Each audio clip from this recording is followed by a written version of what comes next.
Debati mes Edit dhe Fjollës në shtëpi ishte i ashpër dhe i pa kursyer. Fjolla, me zërin e saj të prerë dhe të fuqishëm, nuk i lë hapësirë Edit për të shmangur përgjegjësi. Ajo i thot qartë, Edi, ti duhet të jesh shembull, jo vetëm për vajzat që janë brenda në këtë shtëpi, por për gjithë shqiptarët që shohin, dëgjojnë dhe marrin shembull nga ty. Nuk mund të jesh një femër e ulët që përsërit të njëjtat fjalë çdo ditë dhe pret që gjërat të ndryshojnë vetë.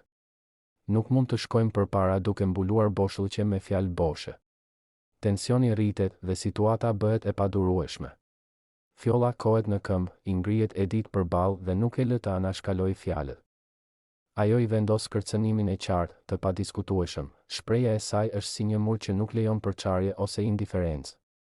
Duhet të tregosh përgjegjësi, të jesh shembull me çdo veprim dhe çdo fjalë. Nuk ka justifikime, nuk ka shmangje.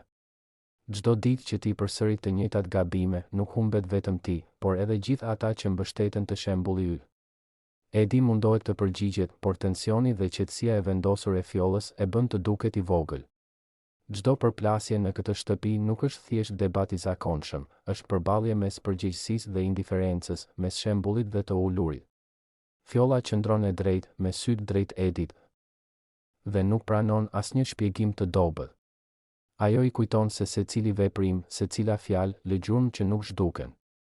Në këtë çast, asgjë nuk mbetet në heshtje, debati bëhet reflektim i gjendjes më të madhe, i nevojës për integritet dhe përgjegjësi. Përplasja bëhet e thellë, fjalët e ashpra dhe të drejta, por jo të kota. Nuk ka vend për të kaluar pa u dëgjuar.